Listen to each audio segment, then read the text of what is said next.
So let's talk about The Boy Next Door.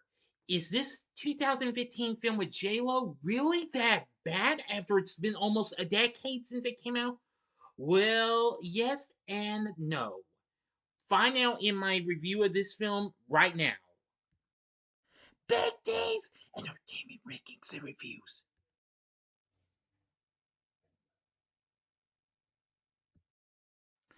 So, greetings, my fellow YouTubers, and welcome to Big D's Entertainment Rankings and Reviews. My name is Noel, better known to as the Big D, and this time around, I bring to you a review of the 2015 erotic thriller The Boy Next Door, released by Universal, directed by Rob Cohen, Cohn, and written by Barbara Curry, starring Jennifer Lopez, Ryan Guzman, and Ian Nelson, with John Corbett and Kristin Chenoweth. The film follows a 19-year-old boy after having a one-night stand with his high school teacher, develops a dangerous and deranged obsession with her. Now, of course, Rob Kahn, of course, who had recently directed the original Fast and the Furious and Triple X, was behind this. The film was released on January 23rd, 2015, so I'm reviewing this just 1 year early. That came out just before my birthday, my 35th to be exact. Now, apparently, this film really got dissed and what have you, who felt that it promised campy thrills but didn't deliver. But the film did make it a success, though. But I'll get to that later. Let's get into our story. Claire Pearson is separated from her husband Garrett, who was cheating on her with his secretary, while her colleague and best friend Vicky Lansing urges Claire to divorce him. 19-year-old Noah Sanborn, an orphan whose parents died a year ago, moves in next door to help his uncle, who uses a wheelchair. Noah befriends Kevin, Claire's teenage son, and begins attending his school, where she teaches classics. Noah is partially drawn to Claire by their mutual love for Homer's Iliad. If I mispronounced that, I do apologize. While Kevin and Garrett go away on a fishing trip, Claire goes on a miserable date with Vicky, her boyfriend Ethan, and his ill-mannered friend Benny. Claire later has dinner with Noah, during which he unashamedly, unashamedly flirts with her. As she is about to go home, Noah stops and seduces her. While seducing her, Noah undresses and carries Claire into bed, and they eventually have passionate sex. The following morning, Claire wakes up and tells him she regrets their night together, causing him to punch a wall in rage. After the school year begins, Noah hacks into Claire's computer, making it appear as if she sent an email to the principal requesting Noah to be in her class. Continuing to hang out with Kevin, Noah manipulates him into hating his father. Later, Kevin overexerts himself at gym class and goes into shock. Noah saves his life by injecting him with his EpiPen. Claire receives flowers and initially thanks her from Garrett, but finds out they're actually from Noah, and she confronts him about it before later spending the evening home with Garrett. Noah witnesses this and has flashbacks of him and Claire having, well, sex, and his obsession with her escalates.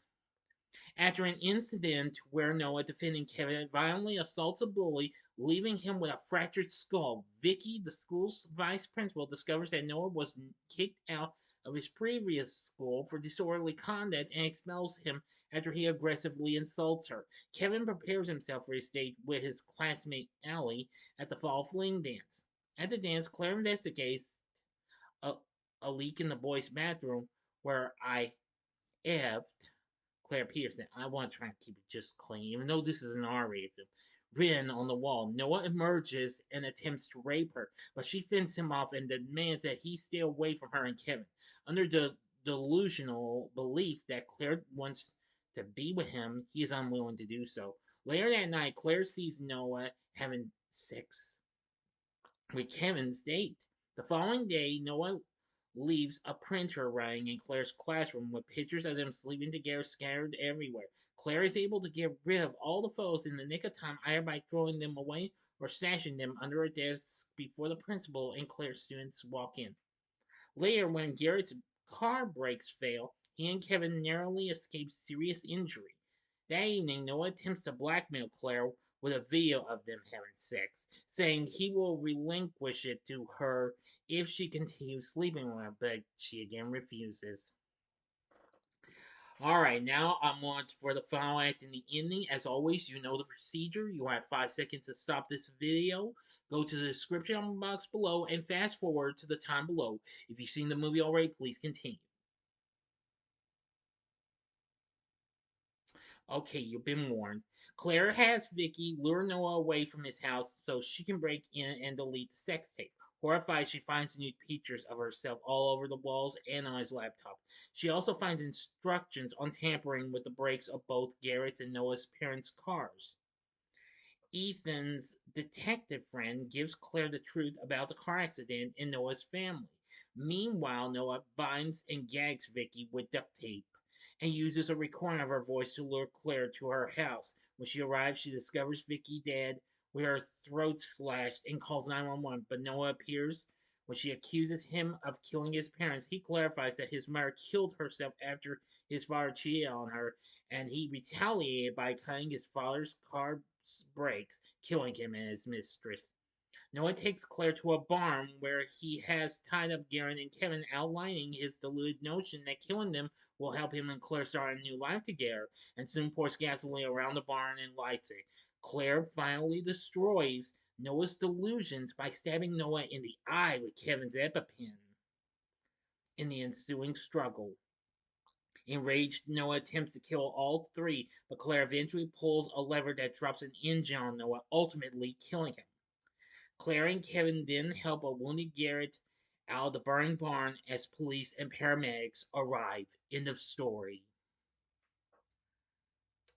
So, what did I think of The Boy Next Door? Well, I am going to say it's an okay film. I mean, I don't consider it to be a great film by any means.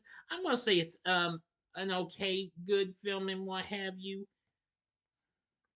Well, true, it may not have promised campy thrills though, but still, I still think it did all right and what have you. Anyway,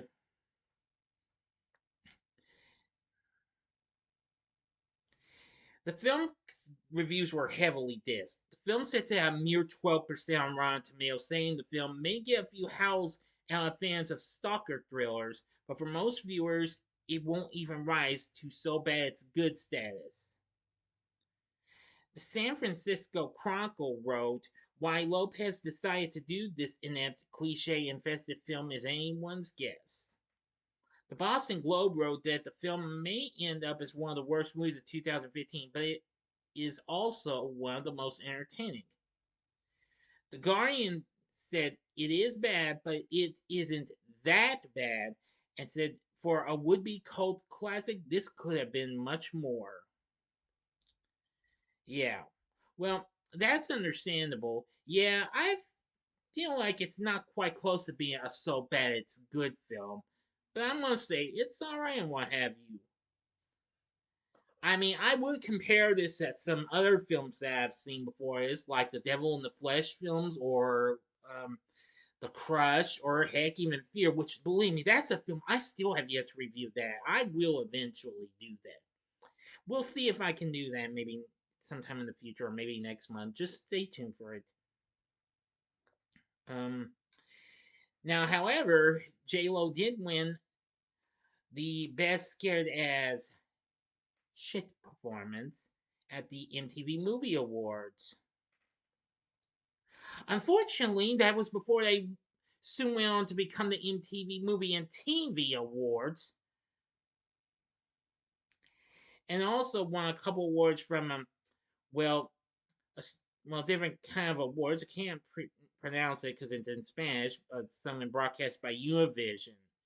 She also got nominated for Best Dramatic Movie Actress, and the film got nominated for Favorite Thriller Film at the People's Choice Awards.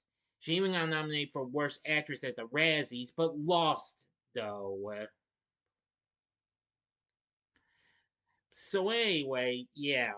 The film managed to become, well, the JLo's biggest, well, best opener for a January release, just barely being as it opened with 14.9 million, just barely surpassing The Wedding Planner from 2001, and the best opening for a thriller film she was in, just surpassing Angel Eyes, Parker, and, well, just nearly surpassing Enough. And so it apparently was her biggest live action opening since Monster in Law came out in 2005. Well, this didn't factually bomb or anything. It may not have made it to 100 million. It made it to half of it. The film went on to make 52 million worldwide against its $4 million budget. So anyway, yeah, the story I'm gonna say is the story's fine and what have you. It does provide some pretty shocking twist and what have you. So I'm saying if you're into some to films like I've said, like maybe Fear or the Devil in the Flesh films, I'd say you'll feel right at home with this one. Now for our cast, we have Jennifer Lopez as Claire. And I'm gonna say she was good. Ryan Guzman plays Noah. Definitely a real brutal antagonist and what have you. Yeah, I almost kind of, way did compare him to Mark Wahlberg's character in Fear. Ian Nelson played Kevin. He was good. John Corbett played Garrett. He was good. Kristin Chenoweth played Vicky. Good. Let's see. And there's several others and what have you. So anyway, The Boy Next Door. Yeah, well, not one of the best films with J Lo, but I'd say it's all right and what have you. I mean, I do like how it being an erotic thriller like the Devil in the Flesh films, and having close to being a really suspenseful and thrilling like Fear was. So anyway, if you're into stuff like that, I think you'll, again, as I've said before, you might feel right at home with this. So, but I would only recommend you give this film a one-time watch, and if you're not satisfied with this film, it's okay. It was worth a shot. I think you may want to stick with a different something else J Lo did long before this. You know what I'm saying? Great. So, what did you think of The Boy Next Door? Let me know in the comments section below. If you liked the video, click the like button, subscribe, and be a part of the Big D Nation. And stay tuned for my Saturday morning TV log of Rickety Rocket coming up tomorrow morning. So, thank you and for checking this out. And if you like this, you may want to check out some of these other films with J-Lo I've reviewed. In the upper left-hand corner is my review of Anaconda from 1997. The upper right-hand corner is my review of a recent film of hers, and that's the Prime Video title, Shotgun Wedding. Or if you'd like another erotic thriller flick, go to the bottom left-hand corner and see my back-to-back review of the two Devil in the Flesh films from 1997 and 2000. And the bottom right-hand corner is the button you can click to subscribe if you like rankings and reviews on movies, TV, music, video games, etc. Then I'm your guy. Thanks for watching. Until next time, I'm the Big D saying, see ya.